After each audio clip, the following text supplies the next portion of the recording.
Halo guys, Kibot di sini. Gimana kabar kalian? Semoga dalam keadaan yang sehat ya.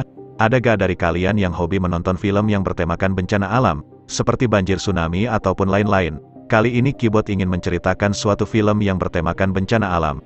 Film yang menceritakan tentang komet raksasa yang bernama Clark yang akan menghantam bumi. Dan inilah film Greenland.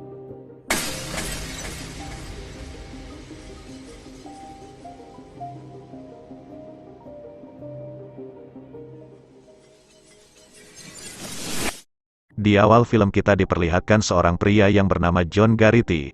Dia adalah seorang arsitek gedung. Saat sedang bekerja nampak dia teringat akan anaknya. Dia pun memutuskan untuk pulang cepat dan mempercayakan sisa pekerjaan untuk temannya. Di perjalanan John pun mendengar berita dari radio tentang sebuah komet yang sebentar lagi akan nampak di langit, dan bisa dilihat dengan mata telanjang.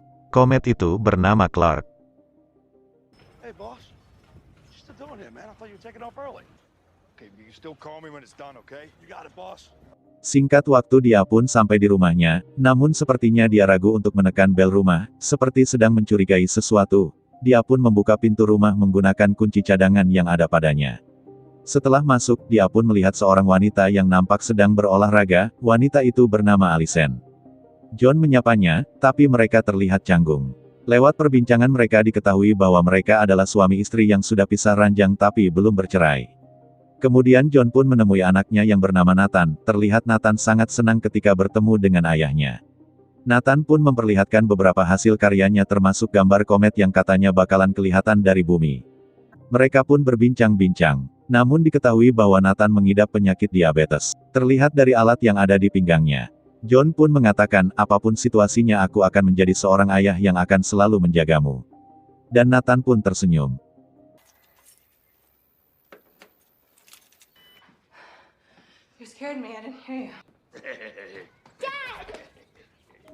Singkat cerita, berita di TV sudah banyak menyiarkan tentang fenomena alam komet Clark ini, dan di malam hari mereka sudah bisa melihat warna merah dari ekor komet itu. Pagi pun tiba, ketika John sedang membersihkan tempat pemanggang daging.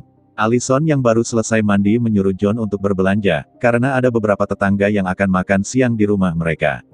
Dan ia pun pergi berbelanja bersama Nathan.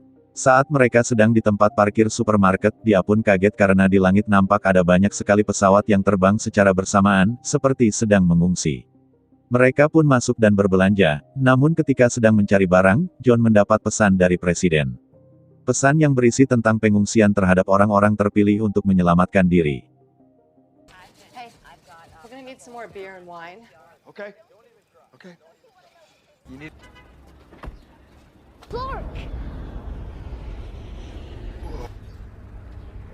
John yang nampak kaget akan apa yang terjadi segera pulang ke rumahnya. Sesampainya di rumah dia segera menemui istrinya dan menanyakan apakah dia mendapat pesan itu. Allison yang seperti tidak percaya mengatakan bahwa dia tidak mendapatkan pesan apapun. Para tetangga yang sudah ada di rumah mereka untuk makan siang bersama-sama nampak menonton siaran langsung tentang komet Clark yang akan jatuh di laut, dan hitungan mundur pun dimulai. Namun siaran langsung itu tidak memperlihatkan benturan komet yang jatuh di laut. John yang mencurigai akan sesuatu pergi keluar rumah. Suasana sangat hening. Burung-burung seperti sedang terbang menjauh dari sesuatu.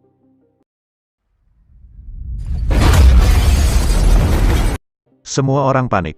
Ternyata komet itu jatuh di Florida, bukan di lautan lepas, dan menghasilkan gelombang hentakan berjarak lebih dari 1.500 mil dari tempat kejadian. Dan katanya komet itu berdiameter sebesar lapangan football.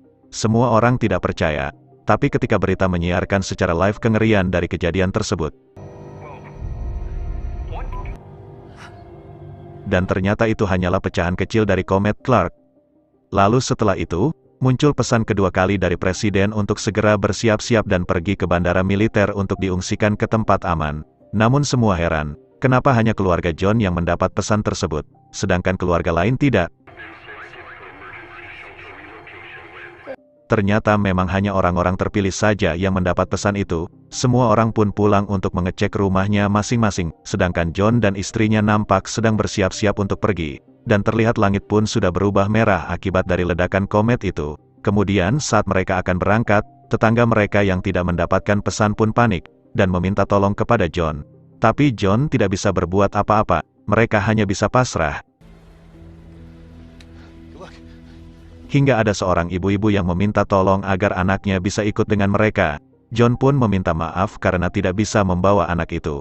Karena walaupun mereka membawa anak itu tidak bisa naik ke pesawat karena tidak mendapatkan pesan, dan hanya akan tertinggal di bandara.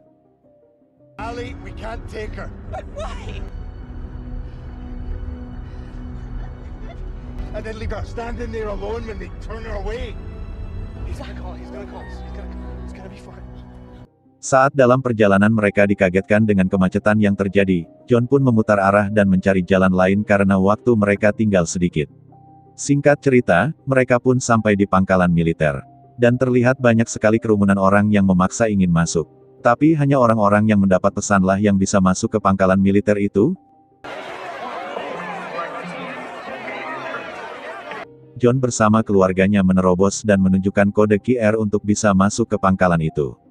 Mereka pun masuk dan dipasangkan gelang ID, dan diberi tas untuk memasukkan barang-barang paling penting untuk dibawa. Namun sialnya obat diabetes Nathan tertinggal di mobil. John yang bingung bertanya kepada tentara di situ, berapa lama lagi pesawat akan lepas landas. Dan katanya pesawat akan terbang 15-20 menit lagi. John pun berencana untuk kembali mengambil obat tersebut, dan menyuruh istri dan anaknya untuk menunggu dia. I have the wristband. John. I'll meet you on the plane. Namun ketika John pergi, istrinya yang khawatir malah meminta petugas untuk menyusulnya. Dan ia pun menjelaskan tentang obat diabetes itu. Tapi sayangnya itu adalah kesalahan besar. Karena orang berpenyakit tidak diizinkan untuk pergi. You know what? Forget it. It's fine. We don't need it. It's just for his insulin pump. It's not a big deal. Allison pun dibawa ke kantor untuk menemui atasan tentara itu. Di sisi lain John yang berhasil menemukan obat diabetes Nathan kembali. Tapi dia tidak menemukan di mana keluarganya, sedangkan Allison yang bersusah payah agar Nathan bisa pergi mengatakan bagaimana jika ini terjadi pada keluargamu. Namun atasan itu menjawab, semua keluargaku tidak mendapatkan pesan itu. Bahkan sebagian besar tentara yang ada di sini tidak terpilih. Mereka hanya melakukan tugas dan pengabdian akhir mereka sebelum kejadian itu terjadi. Scene berpindah pada John yang sudah masuk ke pesawat untuk mencari keberadaan anak dan istrinya. Namun dia tidak menemukan mereka. Hingga pintu pesawat akan segera ditutup, dia pun ditanya oleh seseorang tentang obat itu. Pria tersebut mengatakan bahwa orang-orang berpenyakit tidak bisa pergi. John memikirkan jangan-jangan anak dan istrinya ditahan dan tidak bisa pergi. Ia pun segera meminta untuk turun. Petugas mengatakan pada John, jika dia turun mereka tidak akan menunggunya.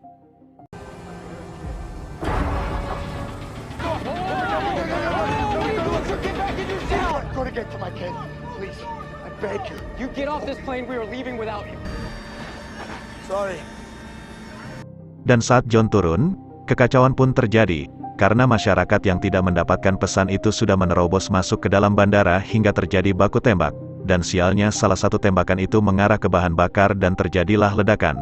Semua orang berhamburan dan berlari karena hal tersebut, sedangkan istri dan anaknya yang diusir kembali ke mobil mereka. Mereka pun meninggalkan pesan di mobil untuk John. Beberapa saat kemudian John keluar untuk mencari mereka. Saat dia pergi ke mobil mereka dia menemukan secarik kertas yang bertuliskan pesan dari istrinya. John merasa frustasi juga karena tidak ada sinyal di HP-nya.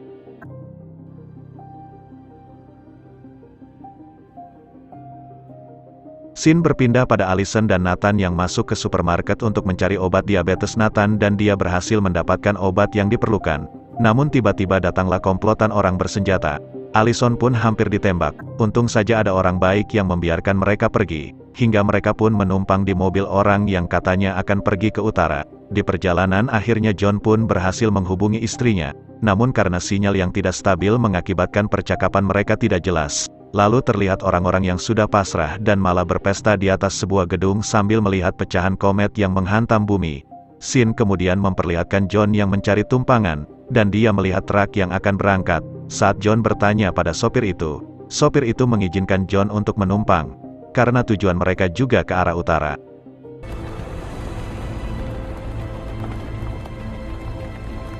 Di perjalanan John ditanya oleh seseorang karena melihat gelang khusus orang-orang terpilih. Saat mereka sedang berbincang John pun mengatakan bahwa apa yang terjadi tidak sesuai rencana, karena dia terpisah dari keluarganya. Pria tersebut mengatakan bahwa ada penerbangan lokal dari pelosok Amerika untuk membawa orang-orang ke Greenland, dan katanya, Di sanalah mereka membuat salah satu bunker untuk orang-orang yang terpilih.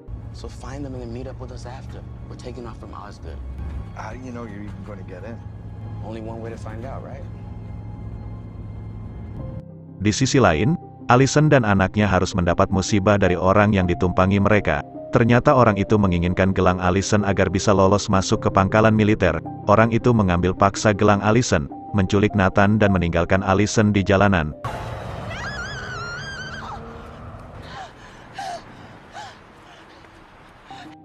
Lalu scene berpindah pada John. Dia dilirik oleh orang jahat yang menginginkan gelangnya itu, dan mereka pun berkelahi di dalam truk. Alhasil truk itu oleng dan terguling. John pun tanpa sengaja membunuh orang jahat itu. Namun sayangnya orang baik yang mengatakan info tentang penerbangan itu harus meninggal karena kecelakaan tersebut.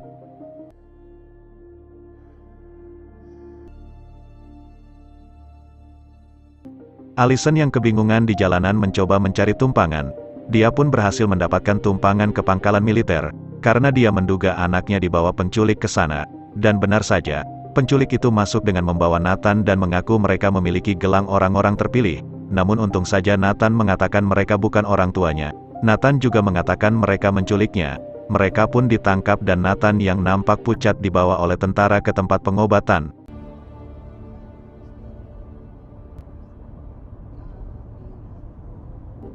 Lalu ketika Allison yang sudah sampai ke bandara segera keluar dan mencari keberadaan anaknya, Allison melapor ke petugas dan diarahkan ke bangsal pengungsi. Dengan panik Allison bertanya, untung saja dia diarahkan seorang petugas yang baik hati untuk menunjukkan di mana anaknya, dan mereka pun kembali bertemu. Kemudian ada seorang perawat yang menawarkan tumpangan ke utara untuk Allison dan anaknya.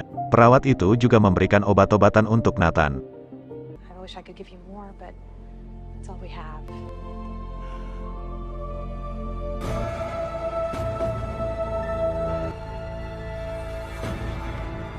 Singkat cerita John pun harus masuk ke rumah yang telah ditinggalkan.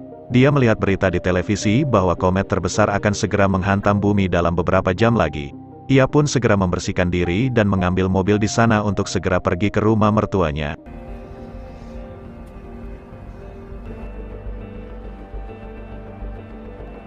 Singkat cerita ia pun sampai dan bertemu dengan mertuanya. Mereka berbincang-bincang akan apa yang akan terjadi. Hingga beberapa saat kemudian, akhirnya Allison dan Nathan yang diantar oleh bas militer datang, dan mereka pun bertemu kembali. Di rumah mereka pun membicarakan tentang informasi penerbangan ke Greenland. Waktu hanya tersisa beberapa jam sebelum komet menghantam bumi, dan mereka pun bersiap-siap untuk pergi. John pun menemui mertuanya untuk diajak pergi. Namun ia tidak mau. Ia ingin di sini saja dan menyuruh mereka untuk pergi dan saling menjaga satu sama lain. Hingga tiba-tiba pecahan lain dari komet Clark jatuh menghantam bumi. Mereka panik dan segera bersiap-siap untuk pergi. Nathan berpamitan dengan kakeknya untuk yang terakhir kalinya, dan mereka pun berangkat. I think it would be better if it did that while you lived. I like that idea a lot. How'd you get to be so smart? Singkat cerita, setelah beberapa mil mereka berkendara mereka harus terhenti karena ada kecelakaan yang menyebabkan kemacetan.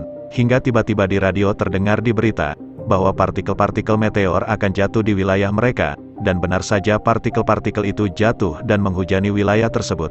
Mereka segera mencari tempat perlindungan dengan masuk ke dalam hutan, hingga mereka melihat di depan ada jembatan. Mereka segera berlindung di bawah jembatan sampai hujan meteor itu berhenti.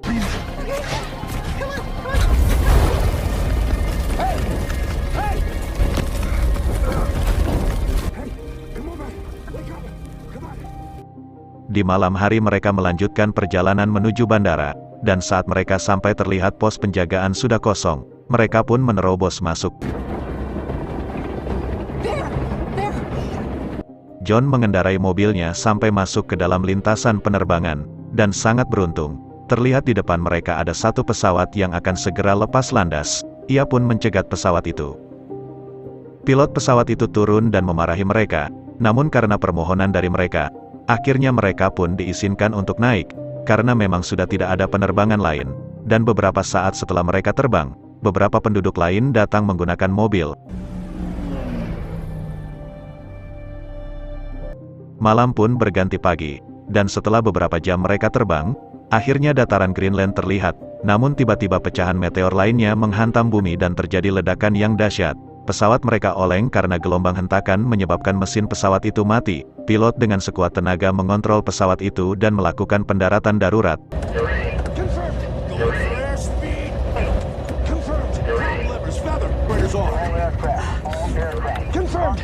Akhirnya mereka mendarat. Namun pilot dan juga kopilot tidak berhasil selamat karena moncong pesawat menabrak gunung padahal pesawat sudah sampai di tujuan.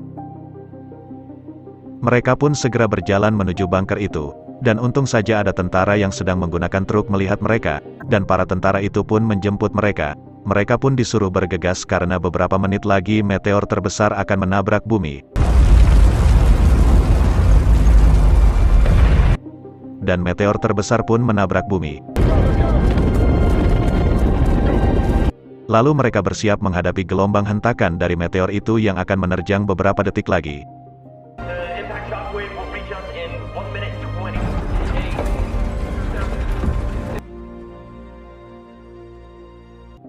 Lalu 9 bulan kemudian mereka baru membuka bunker dan terlihat pemandangan yang sangat mengerikan. Semuanya sudah musnah. Tapi melalui sambungan frekuensi militer juga terdengar ada beberapa bunker yang selamat dari kejadian mengerikan ini. Dan film pun tamat.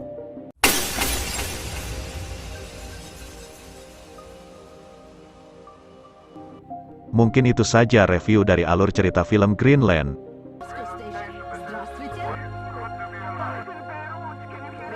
Jangan lupa like, share dan subscribe agar supaya kalian tidak ketinggalan jika ada video baru dari channel ini.